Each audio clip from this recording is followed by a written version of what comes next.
I'm Jo Sé, I'm Leeann. and we are Two Most Wanted.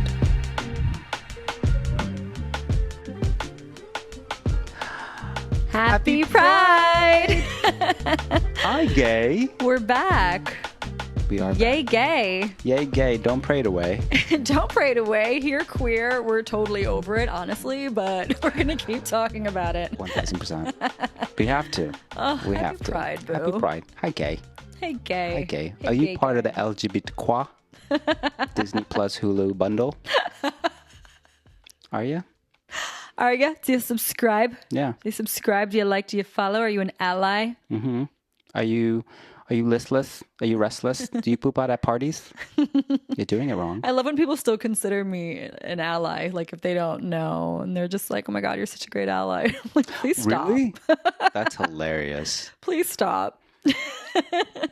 Are you an ally? What? They thank you for you not being. know me? Do they thank you for being an ally? Yeah, like I remember, like a friend of a friend was like, "Oh, I don't know what the conversation was. The conversation was obviously something gay." And she was like, "You're such a good ally." And I was like, "Babe, I'm not an ally." I guess also an ally, but like, Right. I'm on the bus. She's on the bus. I'm on the bus with the gays. Remember that Dave Chappelle joke about the gays on the bus? Wait, which one? Because I know Dave Chappelle gets a lot of shit for the things. First of all, he makes fun of everyone, so I don't know why it's such a a massive thing. I get that he has said things about trans folks and gay Yes. folks and whatever, but he makes fun of everyone. Oh yeah, yeah. There's no I'm trying type to of person he doesn't I'm trying mock. to remember the specifics. I mean, first of all, a wonderful topic for Pride. Pride, making fun of the LGBTQ. LGBTQ Disney Plus. I mean, this was the first time that I heard it. He had a Netflix special, and I forgot how the setup of the joke was. Sure. But it was a bunch of gays on a bus, and I think ultimately the butt of the joke were the trans community, Okay. and then that's where I started to hear all the negative feedback and all of the things. But I had never heard. I mean, I guess he is a controversial comic. He's a controversial comic. I think that, and it goes back to like cancel culture. I think that like, if the joke lands, it's funny. Do you know what I mean? Mm-hmm. If the But also, joke like- is really shitty and it's not, then to me that's controversial. That's you just saying shit to say shit. Right. But yeah. his comedic specials are like a master class in comedy and the way that he comes full circle with it. And I'm a big like fan really of good storytelling. Yes, I'm a big fan of full circle comedy. When you yeah. can start off with a story and then end your set with that, and it's just like So like good. like you're edging a punchline the whole way. You know what I mean? Mm-hmm. Throughout other punchlines, like I think that's so talented. Yeah. So I can't hate Dave Chappelle. Make fun of me. Make fun of all the people at me. Like I don't think care. you and I are. I mean, I think you and I, but also our circle of gays, Yes. gaggle of gays. Yes, our flock of origami. Yes. Yeah, and our allies. I have many allies. Sure, absolutely. That I've never said that actually in a real world sentence. Like I have allies. So I almost threw up in my mouth. No offense to you guys. Happy Pride. But I almost threw up. Being an ally. But we all have really dark sense of humor. We do. Extremely dark. So like sometimes Yes. it's a little too like when there's that person in the group that has the darkest and tells you, whoa, that was too much. And I was like, oh Yeah. shit. Okay. No, we go dark. Mm-hmm. So I guess we're not the greatest judge of what is PC. No, not at all. So it's great. This is a great refuge Yeah. for those who think alike. You are welcome. Not think alike. That came off. You. That came off as if we just started a cult. Like if you want to have bad shit to say, come Maybe here. we are starting a cult. I mean, one of my favorite movies. It was introduced to me by a friend, Zach. Steel Magnolias. Oh, okay, and yeah. it's about these Southern women. I think. Have you ever seen it? Oh, yeah. Okay, so then. Good tearjerker. Oh my god. When I want to cry, Yes. it's Forrest Gump and Steel Magnolias. Yes, and Crying that line. rivers. I forgot her name, the character's name, but the infamous line of like, "If you have nothing nice to say, come sit by me." And I'm like, that is Sit in our corner, baby. We're making fun of everyone. we don't see color. We make fun of everyone. Jose and I go out, and we are the friends that go, okay, but can I say something mean? Sorry, that laugh was too It real. was like, are we not those people? Yes. We are also the people that will hype the fuck up out of literally anyone. True. You could be the girl crying in the bathroom, and I'm like, babe, why are you crying? Yeah, let's go fuck her up. Like, Or him up, dump whoever. him. What? You are too good for this. You are a god. I will be the first one to hype up the crying girl in the bathroom. The drunk crying girl is a magnet for me. Okay, I will hype you up, but I'm also gonna say something mean. Yeah, I'm going to be like, why are you crying? Like, oh, do we have to approach her? And then you're like, no, we should. And I'm like, all right, you're fine. Right. We're gonna be those people. We're those people. Come we sit are. by us. Yeah, it's a fun table. Happy Pride. So one of the Dave Chappelle jokes, I think it was in his like first Netflix special, the one before the really controversial one, because he always talks about literally everyone, and he did go for the gays on that one as well. And it wasn't anything bad though. It was more of him defining, like for straight people, what the LGBTQIA is. And so he Breaking it down. he went through the LGBTQ part of it, right? And I'm not telling the joke. I don't remember verbatim this joke from 5 years ago, but I loved the way he defined the Q. And so he said Q is queer, right? Yes. And he said something. And since I started defining myself as queer, I don't know, a year and a half ago, I went from the B to the Q for several reasons, which I'll explain. But a big part of it was actually the way that Dave Chappelle defined it for people. Oh, really? And he said, like, imagine there's a car, and he's like, again, this is not verbatim. It's always in a But vehicle. he basically says like the lesbians, the L is like driving, and like the gays are like, I don't know, in the passenger seat or something. Shotgun driving. Right. It was, yes. and I could be all wrong about this, but this is the way I'm remembering it, right? And then bisexuals are sort of in the middle, like I could go either way. And I think he says something like trans are like they were on one side of the car, but now they're on the other side of the car, like something like that, right? And I was like, this is fucking great. And he's like, and the queer person's looking in the car like, I just want to be in the car. Okay. Aww. Like, I just want to be in the mix. Like, I just want to be, you know, and I'm like, shit, that makes so much sense to me, because I'm like, yeah, like I like saying the word queer instead of bi, because it makes men second guess hitting on me.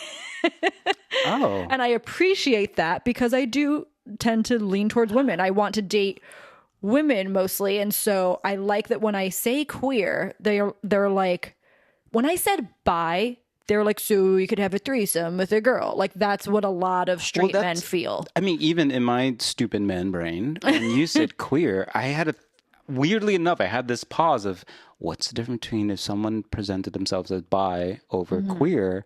I would be more confused in my man brain about queer. And I'm almost like, that's good. Wild. Be confused so that you have to ask.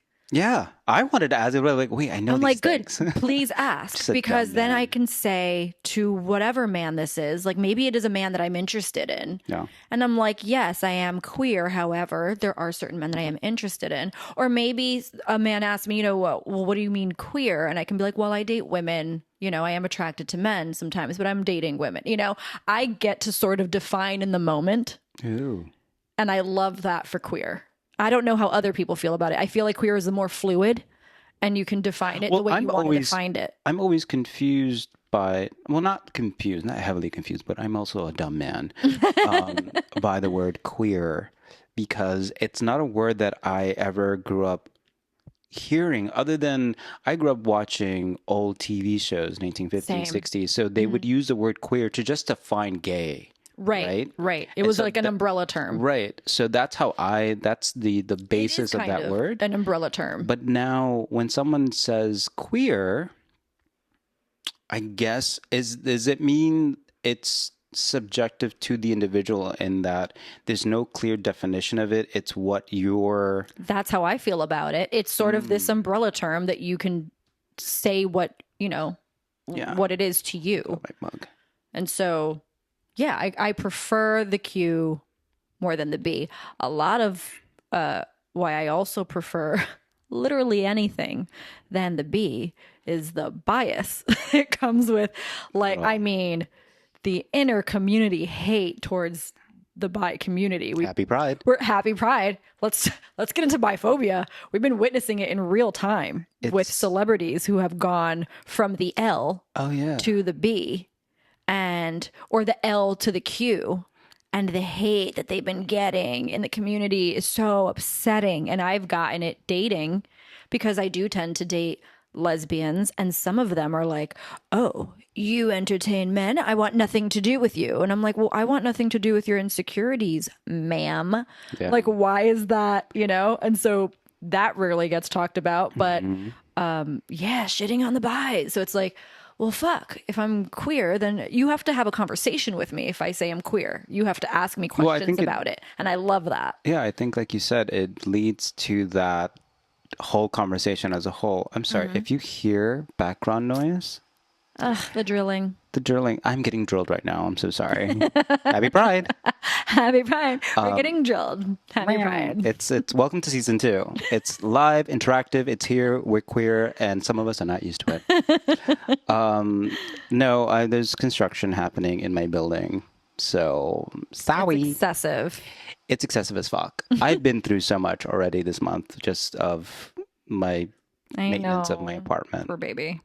I hate it, but I love it because I love my apartment. But I just hate how people go about being business people or something. They're like, we are redecorating this part of the building today. You're welcome. And you're like, but I don't want that noise. Because I have so those who are listening, welcome again, season 2. Happy gay. From Brooklyn. And those who are watching, the 3 people who are watching, Crystal included, hi. Hey, girl. And you can see I have a sty in my eye. Oh my God, no one can see that, but I love that you let the people know. That's why I'm wearing glasses today. I love that you let the people know. I have to. I'm in my transparent era. Okay, I'm here for it. I'm not. Literally no one can tell, but I'm here for you being transparent about your sty. That's, I was going to say a dark joke. And I'm like, no, don't do it. Not on Pride. Not on Pride. Not after we just discussed Dave Chappelle. But I got it because it was dust. I was cleaning my apartment because it was covered in dust. And there was this whole situation that I had to deal with. And what a pain in the ass. But nonetheless. It's very anti-Pride, this construction. It's a hate crime. It's a hate crime. Doing construction in a Williamsburg, Brooklyn building during Pride, hate crime. Hate crime. So, but you know what's not a hate crime? The people we love. The people we love. Oh, what a segue. I mean, queen of segues is I. The people we love, the chosen family. Yeah, because we were thinking about this. We were like, so how do we're coming back on season 2. As you can tell, we have a brand new set. I'm kidding. It's the same set. Same couch, same apartment, same us. Same vibe. And we were like, how do we had no idea of that when we were going to kind of really come back per se. We didn't have a due date. And then we're like, oh, Pride is perfect. That's perfect for our podcast. And what should we cover? And you were like, queer community, family, chosen family, evolving relationships, evolving friendships. Yeah. Nailed it. All of it. And I was like, oh, what a perfect topic for a perfect day, a gay day. Absolutely. By the way, it's a drinking game for the amount of times we're going to say gay. So I hope you're drunk by now. But yeah, chosen family. That one's I was thinking about that one for a while because I've had such ebbs and flows of people in my life. And I've had it on a professional standpoint because as a starving actor, well, not starving, just like kind of like, but like peckish, damn near peckish actor. Like I want a snack. As a barely fed actor. Barely fed. 3 square meals a day, but I don't get dessert. That's how starving I am. But nonetheless, so that I've worked in hospitality pretty much all of my adult life, from nightclubs to corporate jobs to retail to so on and so forth, to such a degree that I bumped into a friend, and I'm sure that person isn't listening. And if you are, hello. But I ran into them at one of their jobs. Yeah. And they were just so excited to see me, and I recognized them immediately. Sure. But I couldn't put a name to the face. I couldn't put the face to a place, much less time. But I knew that I knew this person. You're like, I know you, but who are you again? Who are you? But they knew me, right? Through like back to front of the book cover, and I really sat there and started to contemplate like dementia. And then it really hit me of I've worked so many jobs that I've met so many people Yeah. that I can't retain them all. I've noticed that my brain is at a place now that I'm getting older. It's working more Mm. efficiently now. And I Okay. think this is the reason why I never could remember names unless you play a very important role. Right. I'm gonna have a hard time remembering your name because I feel like my brain is trying to maximize its time, much like I do. Like, Sure. got a dishwasher because I don't want to wash dishes. Right. Maximizing your time. I'm 3 steps away from ordering a maid on Amazon Yes. because I'm so over. I know that I can do so much more with my time, given that I don't have to do these everyday redundant things that we all have to do Sure. as adults. Sure. So that being said, I feel like my brain is just like, so we're just not gonna remember people like unless we see them Like every there's enough day. space in your brain for names. I feel this. I have to attach a name to something immediately. I have to be like, that is Megan with the pink hair. And I have to tell myself to remember it. And then I will. If you are in a networking or like you said, hospitality situation, there's a lot of names and a lot of people and your brain just doesn't absorb it. You know, you walk into a situation and they're like, oh, this is so-and-so, so-and-so, that's so-and-so, that's so. I'm not getting None not of it. one Not one. of None. those names None. unless I have a one-off conversation with someone. And there's a reason to, like you leave an Yeah. imprint of some kind. Correct. And that's the worst because when I ever go to networking events, I'm so nervous because I'm like, fuck, Yeah. I barely remember my own name. Like I'm not gonna remember. Right. Maybe I will, but I'm the case of where I will rename you, and not because I think it's cute, but because I genuinely think like, oh, it's Trevor. No, it's not Trevor. It was Tyrone. And I was like, well, at least it started with a T. Like I'm close. I'm in the neighborhood. Hilarious. Like, don't judge me. I'm pretty for a reason. Oh my God. But that being said, you You know, run into this person. and They yes, are we had not a nice chosen exchange. family They're not because you haven't seen them in forever. forever. That doesn't denote that I. Also, I want to say this to other people that I may or may not run into. This doesn't denote that I don't like you or none of none of it's that. a brain thing. It's literally just me not remembering. That doesn't take away that No, I it's actually totally a brain like thing. you or something. I could be like, oh my God, who is that gorgeous, beautiful person? I want to know who they are. Yeah. They could tell me their name and I'll forget it. Yeah. Like, it doesn't matter my interest level. It doesn't Yeah. So it It's a brain happened. So thing. she was very kind and we exchanged and she told me her name and then I had to literally go through my Instagram because that to me is my what is it? Rolodex. There we go. And then I pieced it together, which her and we had worked together, Jesus, almost like 10 years ago. Okay, yeah. So it'd That's been a hard while. to remember. Yeah. And so that being said, it made me realize all of you that have come in and out of my life. And then I thought, well, what about my chosen family? Because I've certainly had one. And it's kind of funny how it's been indoctrinated into me in terms of having a chosen family. Because I grew up watching Living Single. I grew up watching Friends. Yeah. All those shows that were about a chosen family, which was Yeah. really interesting because I never felt that it was pushed down your throat or propaganded. Sure. Just like it just organically happened. And I knew that I'm like, I kind of want this. This seemed really cool. Yeah. And over my existence, that sounds so weird. A lot of people have come and gone in my family circle. And Your chosen family. my chosen family, yeah. Which I think is normal.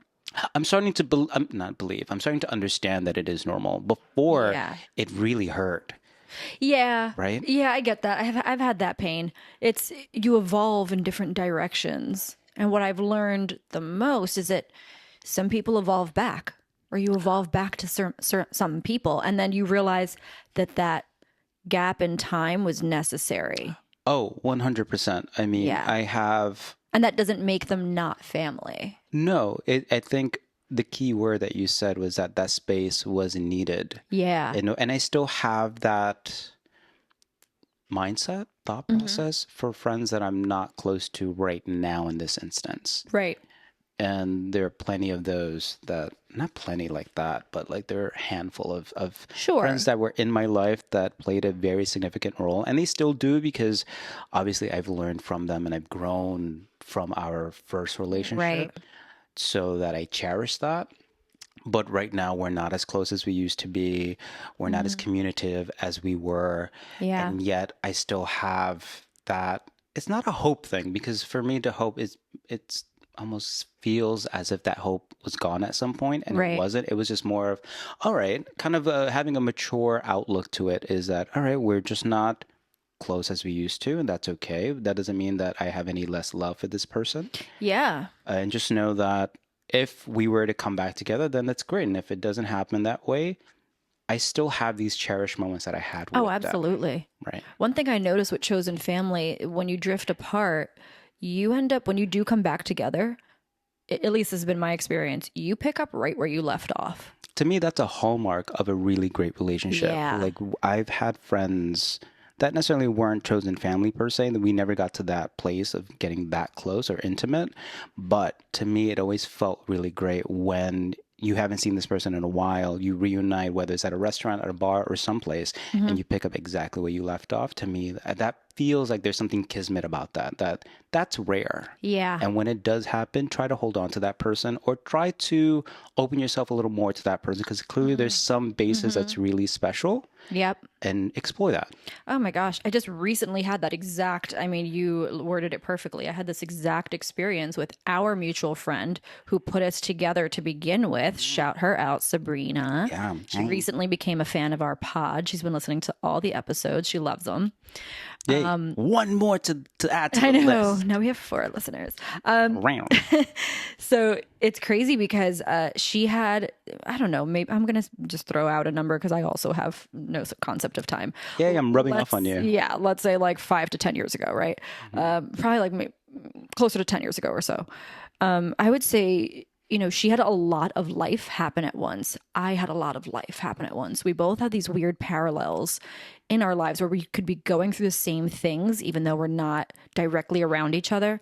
And like I lost my dad. My dad passed away. Months later, her dad passed away. It was really a crazy time. And trying to be there for one another, but also living our own lives. Now, growing up, you know, we've been friends since elementary school. Growing up, we were Leanne and Sabrina, Sabrina and Leanne. If one of us walked into a room without the other, they would ask where the other one was. Like we were just bookends, you know? Yeah. It was weird to have separate identities. And I realized that once she went on her journey and I went on mine, at first it felt like this loss, this void, this emptiness. But then I had all these other friends, you know, as did she, to sort of step into that and, you know, and create new friendships and new family and new whatever. Yeah. And then, you know, recently she suffered another great loss. Like her mom passed and she has moved out of the immediate states and she came back to New York for all this, and we had birthdays the same week. Yeah. That's how close we are in Aries and zodiac and everything. Our birthdays are only a couple of days apart, and she, you know, dealing with her other great loss and our birthdays and this bond that we have. I mean, Talk picking about up where we left overwhelming. off Yeah. is an understatement. It was like the last decade didn't even happen. It was, I mean, we really pecked up right where we left off in the worst of times, no less. And then, you know, that passes and we end up going to Asbury Pride together. And of course, as usual, I'm in all kinds of shenanigans because why wouldn't I be? I wish I were there. Oh, I wish you were there too. I am like a spider that casts a web everywhere I go, and it's problematic. But I'm the problem. It's me. But You heard it here first. I go to Asbury Pride to be the beautiful menace that I am, and Sabrina is right by my side to be the beautiful menace that she is, and we have an absolute blast. We have so much fun, and it was like frolicking around the world with my BFF like we used to, Yeah. as if no time had passed. Finishing each other's sentences, telling each other stories, and we're like, oh my God, me too. Or, oh, do you know, like, I do this thing and it's so weird. Oh my God, me too. Yeah. And having that like girl bond too, you know, it was incredible. And I'm like, this is chosen family. It doesn't matter that we went on our own paths and came back here. Yeah. This is my chosen sister. She has been since grade school. Yeah. You know, and like for the last decade, you have been like my chosen brother, Meow. where you and I can be so busy that there would be times like not since the podcast because we're on top of things, but there have been times where we won't talk to each other for like a week. And I'm Mm-hmm. like, oh my God, I miss him. And then we like get on the phone for fucking 4 hours and have Mm-hmm. to tell each other every single detail of every single day that As we we have been clean. apart, right? Yeah. As we clean our As we clean our apartments. apartment. 100%. You are my chosen brother. It just doesn't matter if we are in communication or not, period. It's Yeah. what it is. And I have other chosen siblings and other people who sort of parent me a bit and other people who I now certainly parent. And it's like, oh my God, what would I do without this chosen family? Not Yeah. like for anyone who has chosen family in the queer community, which is why we're talking about this on Pride. Hello. Happy Pride. Happy Pride. For some people, they grow up in a family that kind of hates them.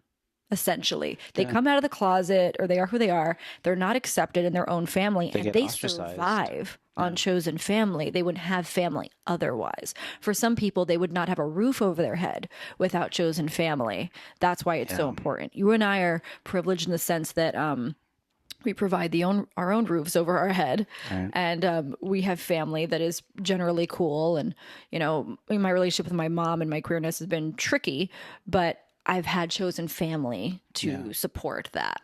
And that's what makes chosen family so important in this community. Yeah, it's surreal, it's heartbreaking, when I first watched Paris is Burning, and that's really when I first got the visual concept of a chosen family, but not only that, just like you said, how important, how it not even important is it's a strong enough word, just essential to their survival. And it was really heartbreaking because I mean, I'm an only child.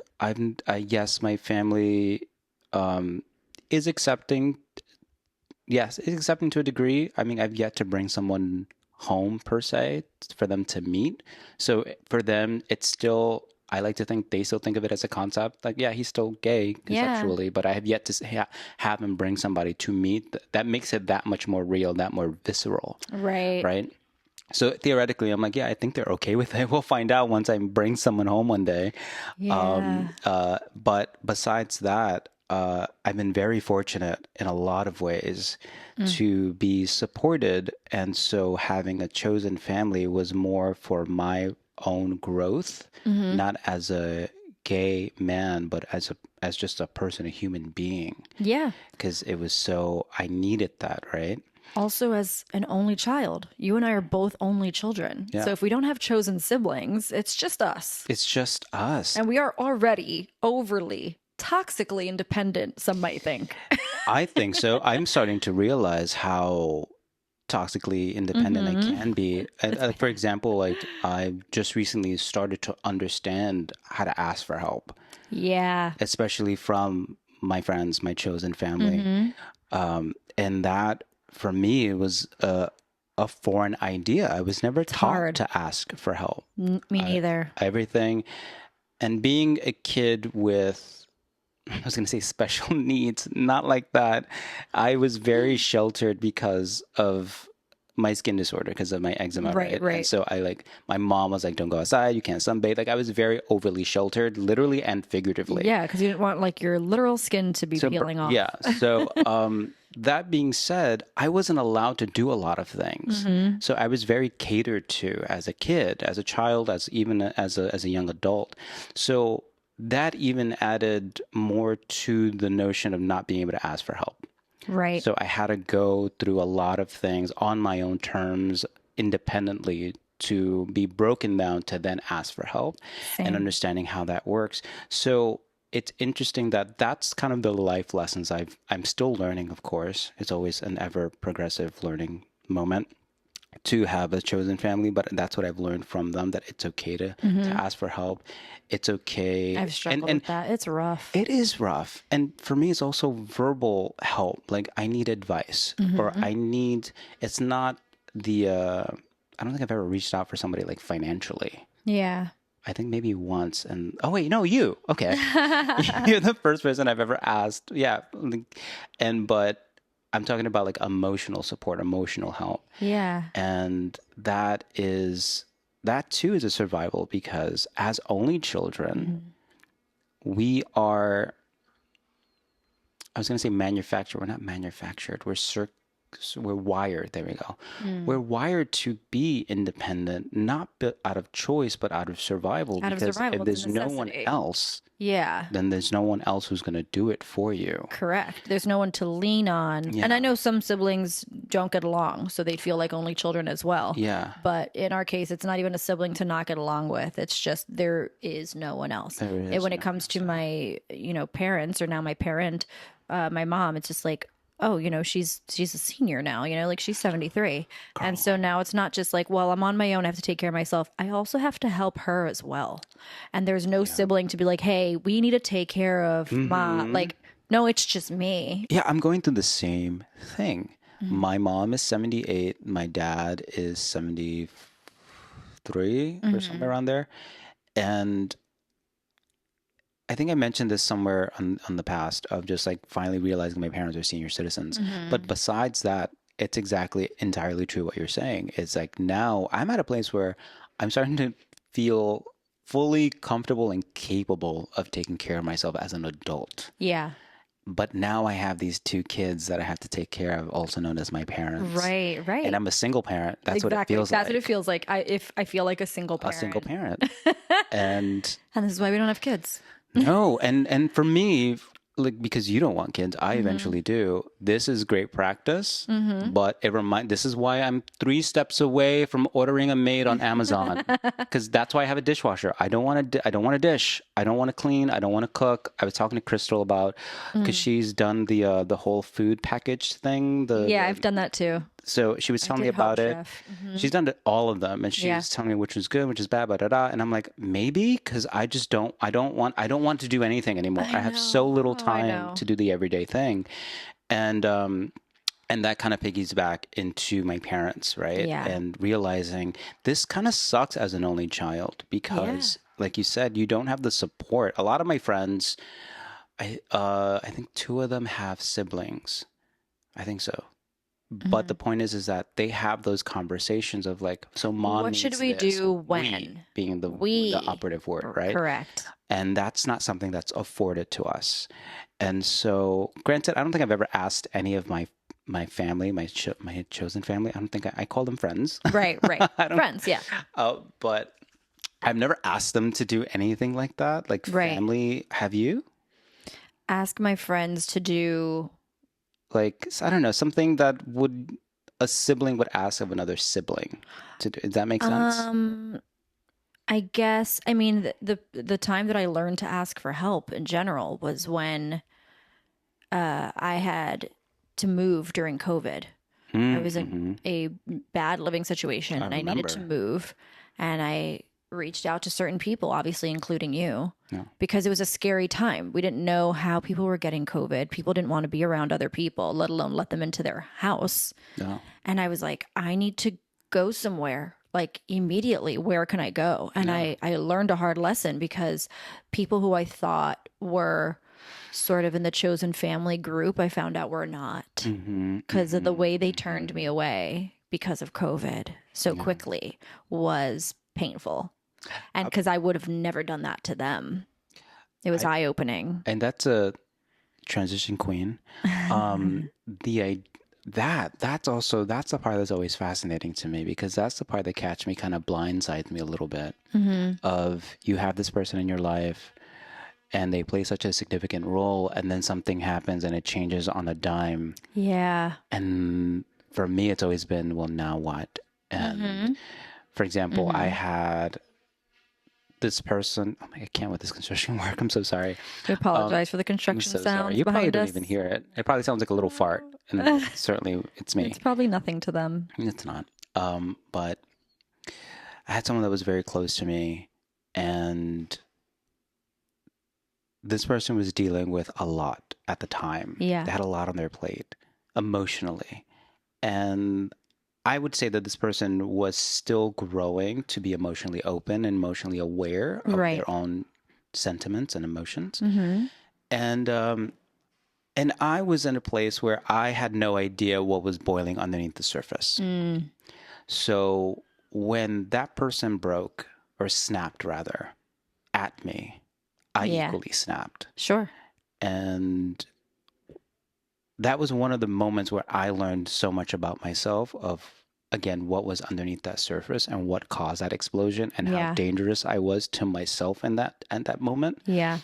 But long story short, that fragmented our relationship, Mm. forever changing it. And we don't talk Mm-hmm. as often, not at all. Mm-hmm. And yet, like you said, there is still this place that this placeholder Mm-hmm. that I have for them in that, okay, we are taking space from each other. Granted, I was the one who put the kibosh on it, Right. right?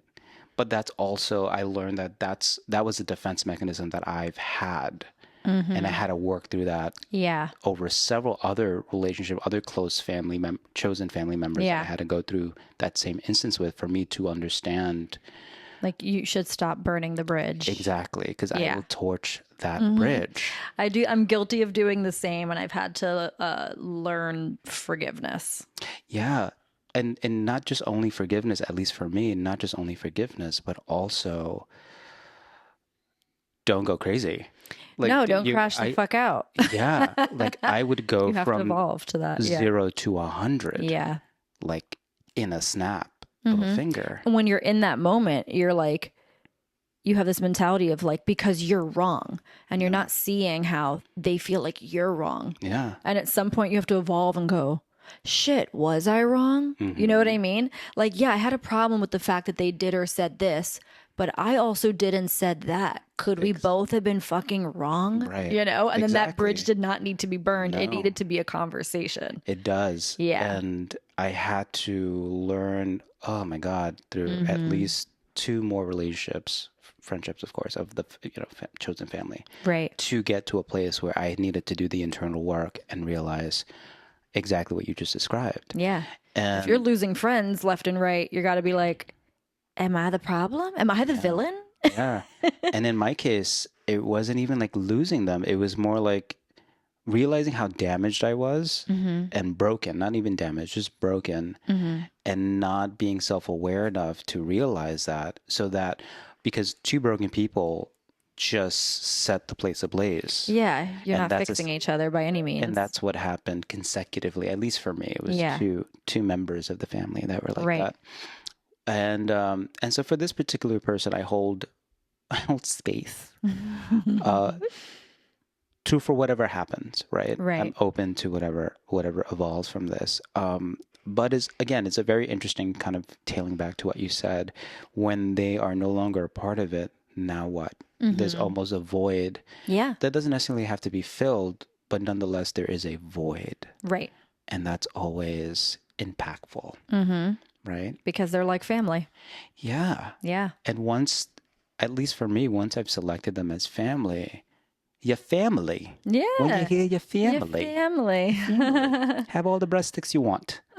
Um, and it's just interesting. It's interesting. I've had also instances, like you said very early on, where it starts off strong, then there's a blip, and then you reunite. Yeah.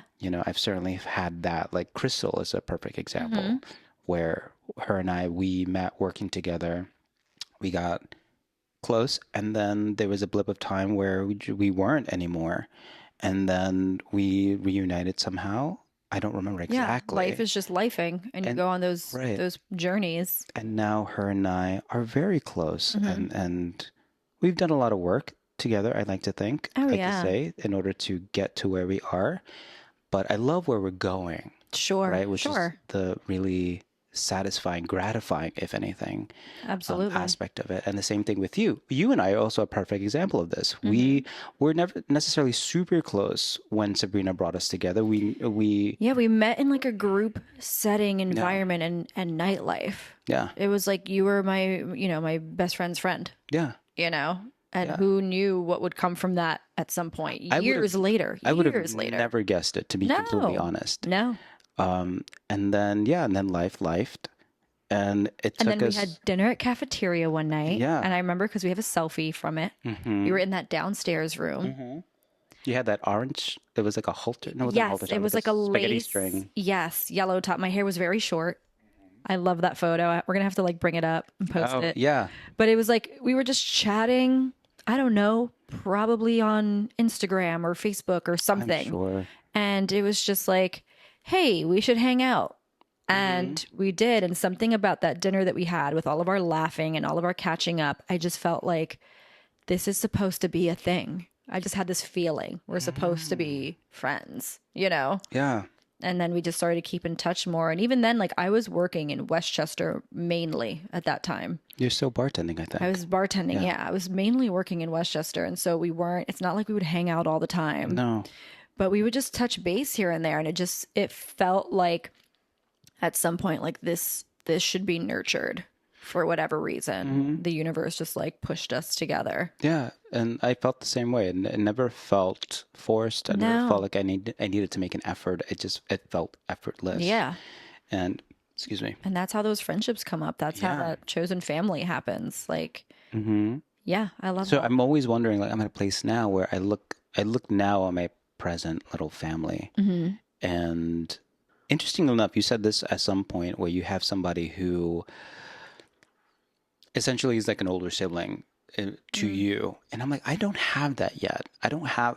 I mean, I have someone who's a little older by like a year or two, and I guess she does play like an older sister to me, but yeah, because she is financially more responsible than I am, and and Sarah's this way, and but I don't have someone who I guess mentors me in a way. No, mentors me or I mentor, right? If I'm looking up to them, it's because I Right. mentored And like them. the way that I have sort of an older sister vibe, I don't know if Yeah. you can call it chosen family so much, but like my therapist plays the role of like big sister Oh, I to love me. that. And my therapist before her was sort of substitute dad. You know, and you need those people to fill these voids in your life, I think. Yeah. You know, and at that time I needed a substitute dad, and in this time I need an older sister. Yeah. You know? And so it's really great to have that. And then chosen family, it's funny because the dynamics can be whatever you want, right? Because they're made up. And so I have friends who are older than me that I'm like, "Oh, I'm their big sister." They've made some mistakes. They've made some choices. They've had some massive setbacks that are bigger than my setbacks. And so they're in rebuilding processes. Yeah. And they come to me for a lot of things. And I feel like, you know, they're like 4 or 5 years older than me, but I absolutely feel like I play the big sister role to them. Oh, I wonder that's the case. It's funny. Yeah, like take the actual age out of it. That's hysterical. My therapist is probably my age. She could even be 2 years younger. I'm not sure. She could be anywhere within a 5-year range of my age. I don't even know. But she's giving me older sister I love that. Though. comfort and hype and advice. Yeah. So now that I'm in a place like you, not analyzing it, but for lack of a better term, analyzing it. Sure. And I'm like, oh, I'm kind of happy with the amount of my little family that I have. Like, it's nice. Obviously, we all don't see eye to eye, but that's the beauty of it. But we all, Yeah. I think for me at least, a lot of us, we all have I think what ties us all together makes us a little dark family because we have a Yes, our very dark dark sense of humor. humor. That's kind I of our loved foundation. like briefly meeting your friends finally For the first time. for the first time. Recent. And then knowing like that they have the same humor and wit and sarcasm, I'm like, oh, we just blend. We blend seamlessly. We're a This beautiful is blended wonderful. family. We are. It's perfect. I love this for us. I was so nervous because And being in a group chat, like hysterical. Yeah. I'm in a group chat with these people that I hardly know, but the wit flies back and forth, and I'm like, I love this. This is great. This is seamless. I love it. I love it so much. And so to think further down, reintroducing people from the past is something interesting. You know, like you have Sabrina who you grew up with, right? Yeah. Essentially. Yeah. And I have a friend who I grew up with, essentially. I met her in high school. I think you've met Lisa. If wanna I say you did, it have. had to be a really long time Very ago. long time ago. Yeah. But her and I, we met in high school and we became inseparable. We became like siblings. And granted, she's the middle child and so she has her siblings. Yeah. And her and I became, But you were her chosen family. yeah. Yeah.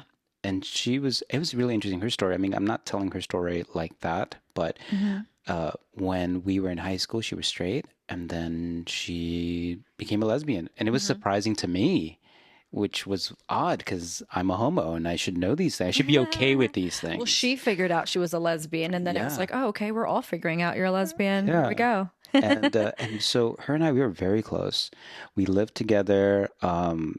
I, at some point, what we were thinking about having kids. Mm-hmm. And with just the progression of life, I mean, she's gone through so much Mm-hmm. and personally for her. And we're no longer literally close because she lives in another state. Right. And we do check up on each other very rarely, but we do. Yeah. And I feel that the love is still there. Totally. Yeah. And we didn't really end on a horrible note. It ended on a, I don't even know how to What would you say? phrase It it. ended? No. Is it open? No, it's still, Yeah. yeah, it's still open. Yeah.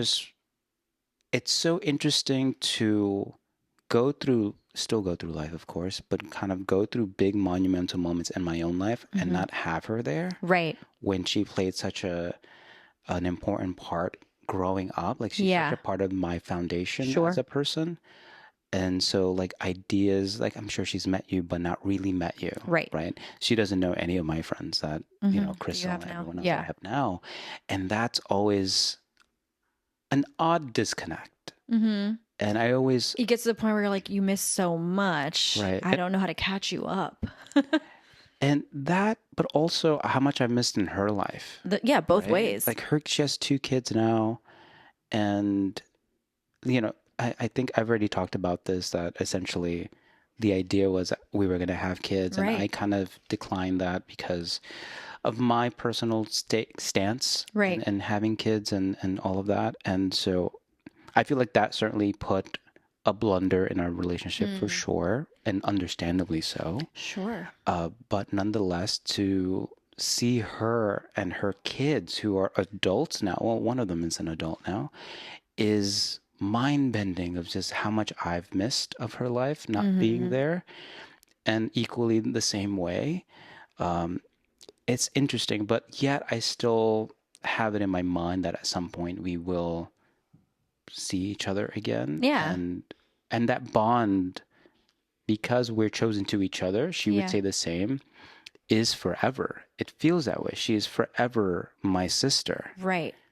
And it's something that I can feel it almost. It's really Yeah, interesting. that's what makes it family. Yeah. That's what makes it family. Because friends, I feel like friends can just come and go. Yeah, You know what I they're mean? like the seasons. I forget how the saying goes, but like friends are like the season or Yeah, some it's shit. They like come and we go. can be close because we have this bond over this thing, but what if we're not doing that thing anymore? And oh, look at my sobriety, for example. I mean, when I was drinking, I had way more friends. I had way more friends when I was drinking. And it was sad when I stopped drinking to realize that my friends still wanted to be there, but they didn't understand that I couldn't show up in the same way. I was friends with them because I worked behind the bar. Or Yeah. I was friends with them because we would sit at bars together. I was friends with them because we would drink alcohol together all the time. Yeah. And if I'm not doing that, it was like, well, what do we have? And I do genuinely feel like I have a friendship with these people still. Yeah. We chat, some of them we chat monthly even, but going out and hanging out would look vastly different.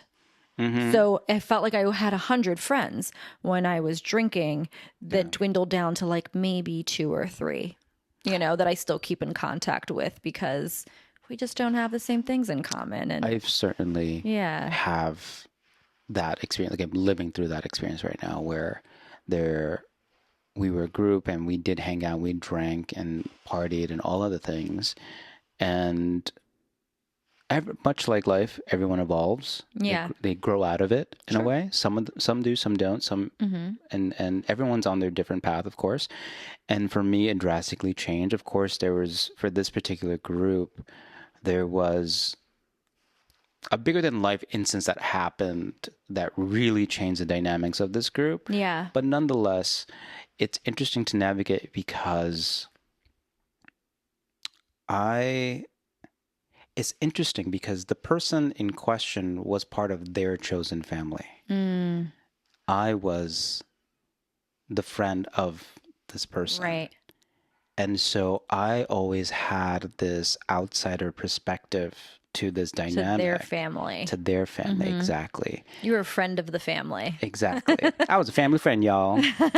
And when everything went left and this person in question was no longer a part of that family, Mm-hmm.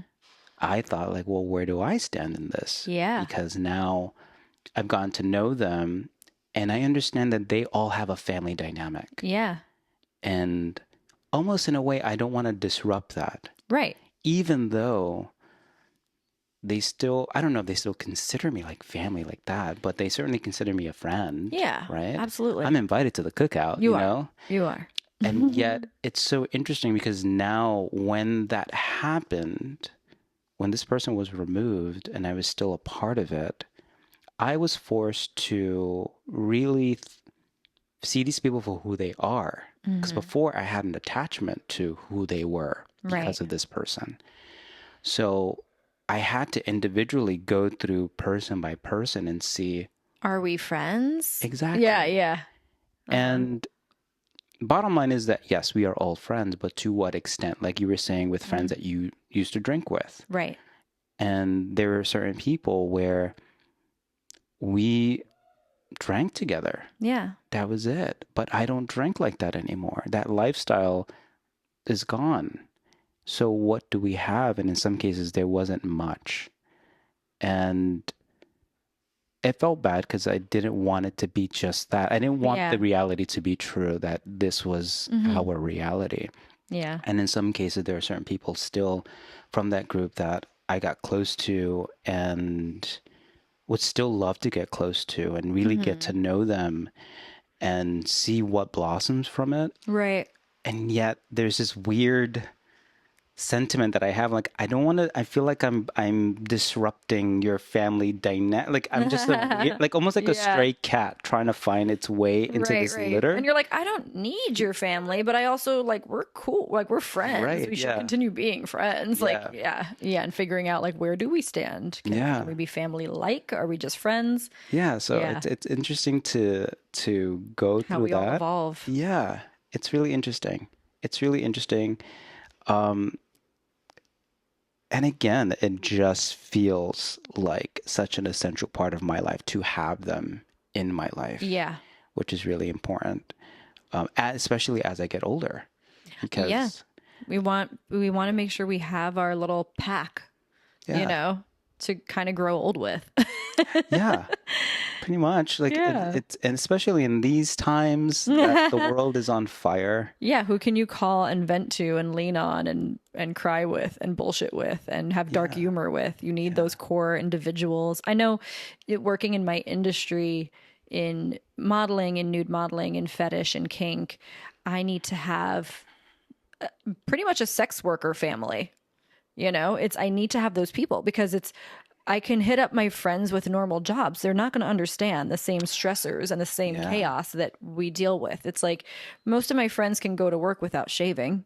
You know what I mean?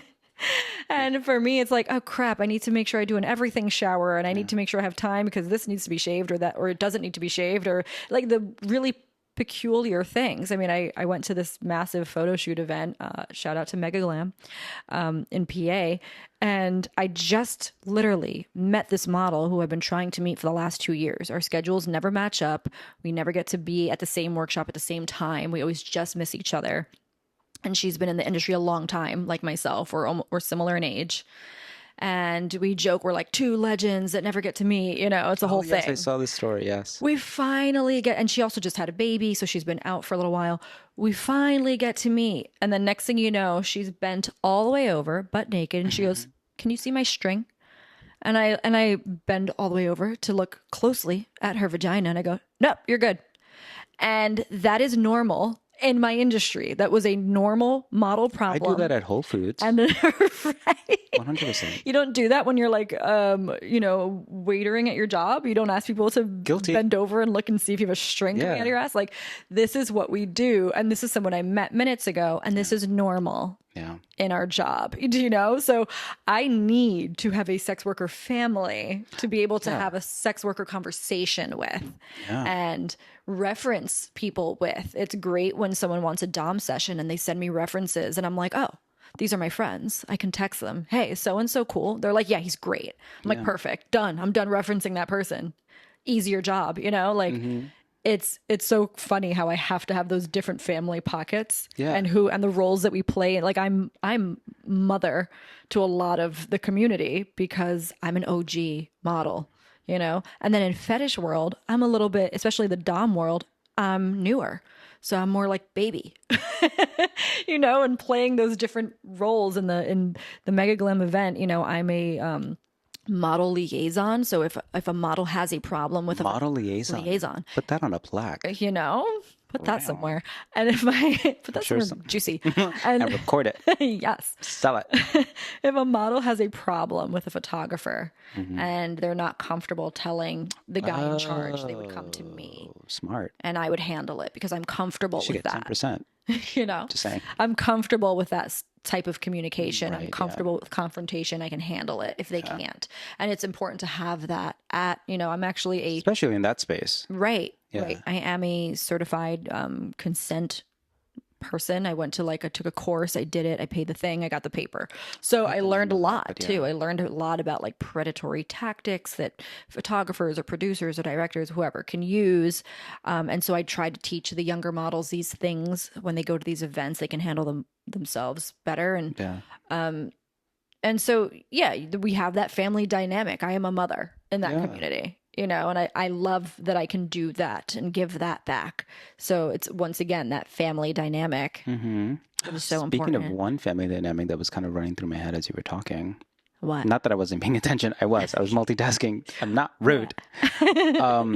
Do you have, because we both do. I'm just saying this for the sake of the pod. But the family member, sibling that you don't always see eye to eye with. You're just like, I love you. And Oh, do I have a problem child? a problem child? Oh, absolutely. Yes. I have a problem child brother. Yeah. Oh, absolutely. I'm going to shout him out right now. Richie Do it. motherfucking DeFrisco. Richie motherfucking DeFrisco, my chosen family brother and my problem child. And I love you so much. He is my problem child brother. He's always got something going on. Always. Life be lifing. Always life. Life be lifing at him. He actually has a really great podcast.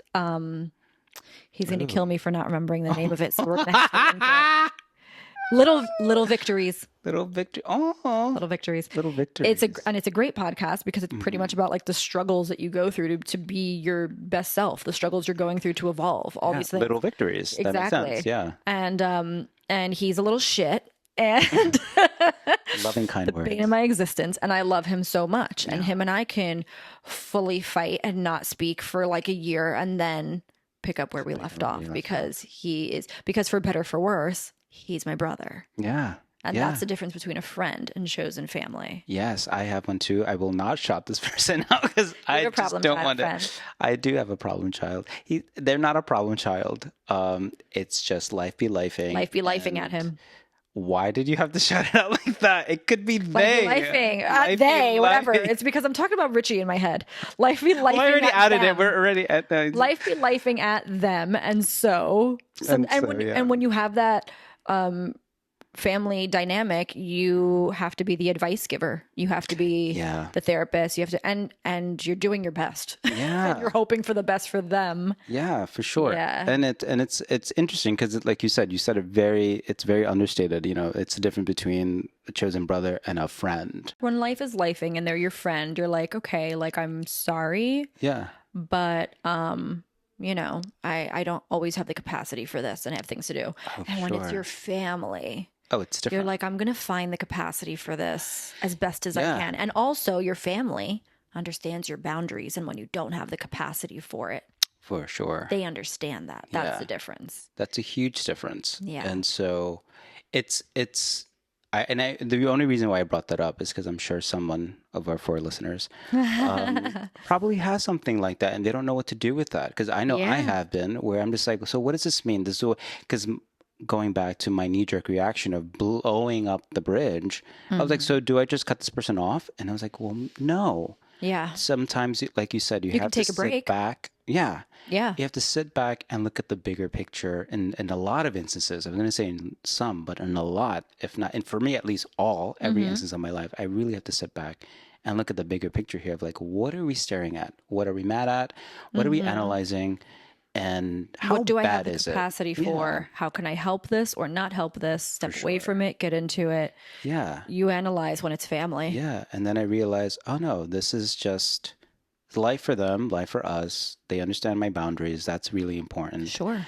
The dynamics of our not only friendship but our relationship, and yeah, it was okay. I was like, all right, I have an older sibling that I have to look out for.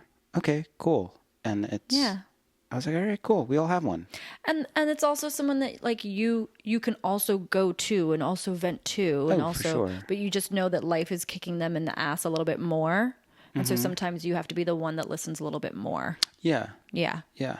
And then also, it's great to give advice that